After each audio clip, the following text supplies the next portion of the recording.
एक नन्ही सी चिड़िया जिसकी दुनिया शायद बस कुछ पेड़ की डालियों तक ही सीमित है, लेकिन उसकी नजरें वो हमेशा आसमान पर टिकी रहती हैं।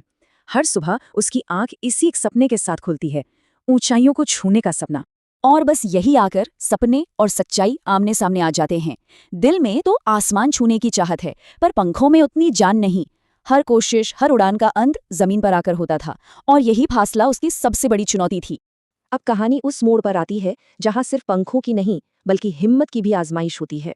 ये वो वक्त है जब दुनिया ताने देती है और शक दिल में घर करने लगता है।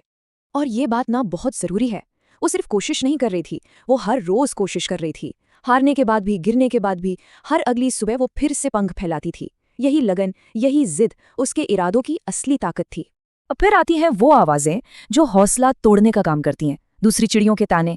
ये आवाजें सिर्फ बाहर से नहीं आती, है ना। कई बार ये हमारे अपने मन का डर होता है, जो हमें बताता है कि हम किसी चीज के काबिल नहीं हैं। हाँ, बुरा तो लगता था उसे, बातें दिल में चुभती भी थीं, लेकिन उसने उन बातों को अपने पंखों पर बोझ नहीं बनने दिया। गिरना, दर्द सहना और फिर उसी हिम्मत के साथ दोबारा पंख फैला देना, बस यही उसकी रूटीन बन गई थी। तो अब वक्त आ गया था असली इम्तिहान का। एक ऐसी चुनौती जो सिर्फ उसके लिए नहीं बल्कि सबके लिए आई थी, और यहीं पर उसकी हिम्मत को परखा जाना था। कहानी में अचानक एक मोड़ आता है, एक तूफान। हवा इतनी तेज कि बड़े बड़ों के पैर उखड़ने लगे। ये सिर्फ मौसम का बदला नहीं था, ये हालात का बदला था। अब देखिए, आमतौर पर क्या होता है जब कोई बड़ी मुश्किल आती है, ज्यादातर लोग डरकर एक सुरक्षित कोना ढूंढ लेते हैं। बाकी सभी चिड़ियों ने भी ठीक यही किया, अपनी अपनी डालियों में छिपकर तूफान के गुजरने का इंतजार करने लगी। लेकिन उस छोटी सी चिड़िया के दिमाग में कुछ और ही चल रहा था। जहां सबको खतरा नजर आ रहा था, उसे अपनी जिंदगी का सबसे बड़ा मौका दिखाई दिया। उसने तय कर लिया कि ये डर कर बैठने का नहीं बल्कि डर से लड़ने का वक्त है।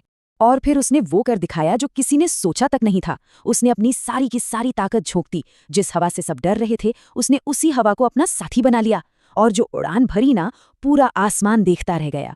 उसका सपना सच हो चुका था। तो जीत तो मिल गई, लेकिन कहानी यहां खत्म नहीं होती। अब शुरू होता है वो हिस्सा जहां हम जीत से मिले सबक को समझते हैं, सपनों की उड़ान। और नीचे का नजारा कैसा था? वही चिड़ियां जो कल तक उसे छोटा कह रही थीं, आज वही गर्दन उठाकर उसे हैरानी से देख रही थीं। उनकी सोच जमीन पर रह गई, और वो छोटी सी चिड़िया आसमान में अपनी कहानी लिख रही थी। तो इस पूरी कहानी से हमने सीखा क्या? देखिए, सबसे पहली बात तो ये कि सपने ये नहीं देखते कि कोई छोटा है या बड़ा। दूसरी बात, हिम्मत कोई एक दिन का करिश्मा नहीं है, ये रोज की छोटी छोटी कोशिशों से बनती है। असल में छोटा वो नहीं जिसका कद छोटा है, बल्कि वो है जो हार मान लेता है। और आखिर में जीतता वही है जो गिरकर भी उठना जानता है। ये जो पूरी प्रक्रिया है ना, इसे समझना बहुत जरूरी है। मंजिल तक का सफर कोई एक लंबी छलांग नहीं है, बिल्कुल नहीं। वो तो बस रोज थोड़ा सा आगे बढ़ना है, और जब यही छोटे छोटे कदम लगातार उठाए जाते हैं तो मंजिल खुद ब खुद पास आ जाती है। और इसी एक सोच के साथ आज की बात यहीं खत्म करते हैं। जरूरी नहीं है कि शुरुआत बहुत बड़ी हो, जरूरी ये है कि शुरुआत हो और फिर वो हर रोज हो। क्योंकि याद रखिएगा, लगातार चलते रहने वाले छोटे कदम ही एक दिन सबसे लंबी दूरी तय करते हैं। अगर आपको ये वीडियो पसंद आए तो लाइक करें, शेयर करें और ऐसे मोटिवेशनल वीडियो के लिए सब्सक्राइब करें।